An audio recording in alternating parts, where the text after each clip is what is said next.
ہندو عورت کا سورہ فاتحہ پر یقین کا واقعہ۔ عرب کے قبیلے میں ایک غیر مسلم شادی شدہ عورت رہا کرتی تھی۔ اس کا شوہر بہت بڑا بزنس مین تھا۔ ایک مرتبہ اس نے سنا کہ ملک عرب یعنی مکہ میں اللہ کے آخری نبی جو اللہ کے محبوب نبی ہیں، ان پر ایک سورت نازل ہوئی ہے جس کا نام ہے سورہ فاتحہ، جس میں ہر بیماری سے شفا موجود ہے۔ وہ جس پر بھی دم کی جاتی ہے یا پڑھ کر پھونکی جاتی ہے وہ انسان اچھا ہو جاتا ہے، یہاں تک کہ اس میں بے شمار برکات ہیں۔ اس میں اب عقیدے کی بات ہے، مسلم ہو یا غیر مسلم، اللہ پاک جس کے دل میں ایمان کی روشنی ڈالنا چاہے۔ اللہ کی قدرت کا تو آپ سب کو اندازہ ہوگا۔ اب کسی شخص سے اس عورت نے سورہ فاتحہ سیکھ لی۔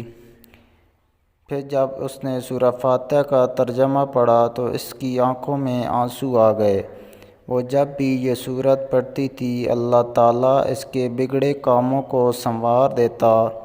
ایک دن اس کے بیٹے کو ایک خطرناک زہریلے بچھو نے کاٹ لیا۔ بڑے بڑے حکیموں طبیبوں کو بلوایا گیا، سب نے یہ کہہ کر جان چھڑوا لی کہ اس بچھو کا زہر بہت خطرناک ہے، اس بچے کا ہم کچھ نہیں کر سکتے، تمہارا یہ بچہ بس کچھ ہی دیر کا مہمان ہے۔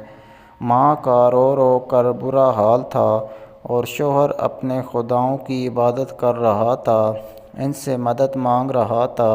پھر جب کوئی حل نہیں نکلا تو اس نے عورت کو یاد آیا کہ سورہ فاتحہ کے بارے میں اس نے پڑھا ہے کہ اس میں ہر بیماری سے شفا ہے۔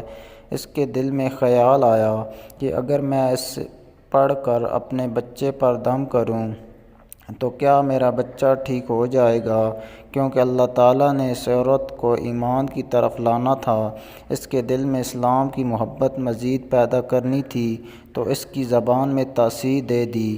جب اس نے سورت کو پڑھ کر اس جگہ پر دم کیا جہاں بچھو نے کاٹا تھا تو اس کا لڑکا اٹھ کر بیٹھ گیا، اور جب اس نے سورہ فاتحہ کو پانی پر دم کر کے پلایا تو وہ اٹھ کر ایسے کھڑا ہو گیا جیسے کسی بچھو نے کبھی کاٹا ہی نہیں تھا۔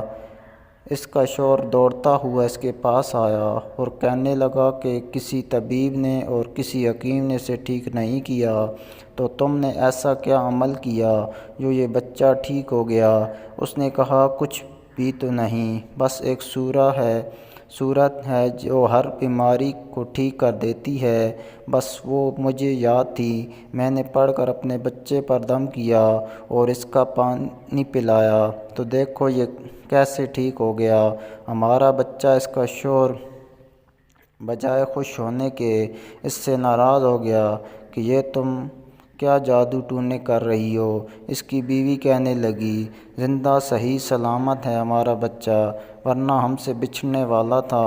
اس نے کچھ نہ سنا اور اپنی بیوی کو ڈانٹنے لگا کیونکہ اسے اسلام سے نفرت تھی۔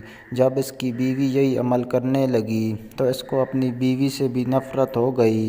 اب اس نے اس پر ظلم کرنا شروع کر دیا، ہر روز اس کو مارتا پیٹتا اور کہتا کہ اب میں نے تیرے منہ سے یہ سورت سنی تو یاد رکھنا تیری کھال کھینچ لوں گا۔ اس کو اللہ کے کلام پر بالکل یقین نہیں تھا۔ جب اس کی بیوی کو اللہ کے کلام پر یقین ہو گیا، اب اس عورت کو اللہ تعالیٰ نے کس طرح مدد کی یہ بھی بڑا ایمان افروز ہے۔ اس عورت کا شوہر جب گھر سے کام کرنے کے لیے نکلتے وقت جب اس نے اپنا جوتا پہنا تو اس میں وہی بچھو موجود تھا جس نے اس کے بیٹے کو کاٹا تھا۔ اس کے ڈنگ سے وہ بچہ تو بچ گیا مگر خود نہ بچ سکا، کیونکہ جب بچھو نے اس کو کاٹا تو زہر پورے جسم میں پھیل گیا اور تڑپ تڑپ کے وہیں دم توڑ گیا۔ خاندان میں یہ خبر پہنچی تو کوہرام مچ گیا۔ اب شوہر دنیا سے جا چکا تھا۔ شوہر کے مرتے ہی اس کے گھر میں تو نوبت فاقوں تک آ گئی۔ وہ عورت قرضدار ہو کر رہ گئی، وہ بہت پریشان تھی۔ دل میں پھر وہی بات آئی کہ میں سورہ فاتحہ کا ورد کرتی ہوں، کیا پتہ میری پریشانیاں بھی دور ہو جائیں۔ پھر وہ زور زور سے سورہ فاتحہ پڑھنے لگی، چلتے پھرتے اٹھتے بیٹھتے سورہ فاتحہ کا ورد کرتی رہی اور اتنے اعتماد اور یقین سے پڑھتی رہی جس کا کوئی حساب ہی نہیں تھا۔ جب کوئی بندہ اللہ تعالیٰ سے امید لگاتا ہے تو اللہ تعالیٰ اپنے بندوں کی دعاؤں کو رد نہیں کرتا۔ پھر یوں ہوا کہ 7 دن کے اندر اندر اس کو خوشخبری مل گئی کہ اس کے کاروبار کو سنبھالنے کے لیے اس کے شوہر کا دوست آ گیا ہے۔ جب دوست کو خبر ملی کہ دوست کی بیوہ کا کوئی سہارا نہیں تو وہ اس کی بیوہ کے پاس آیا اور کہنے لگا، آپ فکر نہ کریں، وہ میرے بھائی کی طرح تھا، میں آپ کی مدد کروں گا اور جو بھی پریشانیاں ہیں وہ سب دور ہو جائیں گی۔ پھر اس شخص نے اس عورت کا سہارا بن کر اس کا پورا کاروبار سنبھال لیا۔ پھر دھیرے دھیرے جیسے زندگی پہلے تھی ویسے ہی ہو گئی۔ اس کے شوہر کے دوست نے اس عورت کو سورہ فاتحہ پڑھتے ہوئے سن لیا۔ اس نے پوچھا کہ آپ کیا پڑھ رہی ہیں؟ کیا یہ کوئی منتر ہے جس سے بہت فائدہ ہوتا ہے؟ مجھے بھی سکھائیں۔ اس پر وہ عورت کہنے لگی، یہ کوئی منتر نہیں ہے بلکہ مسلمانوں کی مقدس کتاب قرآن مجید جو ان کے پیغمبر پر نازل ہوئی ہے، یہ اس میں سے ایک سورت ہے جس کا نام سورہ فاتحہ ہے۔ پھر کہنے لگی، مجھے تو اس پر بہت یقین ہے، میں نے کسی سے یہ سورہ فاتحہ سیکھ لی تھی، اب میں چلتے پھرتے یہ سورت پڑھتی رہتی ہوں۔ وہ شخص کہنے لگا کہ آپ مسلمان کیوں نہیں ہو جاتی اگر اتنا ہی اس سورت کو مانتی ہیں؟ وہ مزید کہنے لگا کہ ایک سورت کی اتنی تاثیر ہے تو پورے قرآن کی کتنی تاثیر ہوگی۔ وہ عورت کہنے لگی کہ میں مسلمان تو ہو جاؤں لیکن میرا شوہر نہیں مانتا تھا۔ اس شخص نے کہا کہ اب تو آپ کا شوہر بھی نہیں ہے اور ایک سورت کے ساتھ آپ کی محبت دیکھ کر میں اتنا متاثر ہوا ہوں کہ میں بھی آپ کے ساتھ مسلمان ہونا چاہتا ہوں، ہم دونوں قرآن مجید سیکھیں گے اور ضرور پڑھیں گے۔ وہ کہنے لگی، جی آپ نے بالکل صحیح کہا، اور یوں وہ دونوں مسلمان ہو گئے۔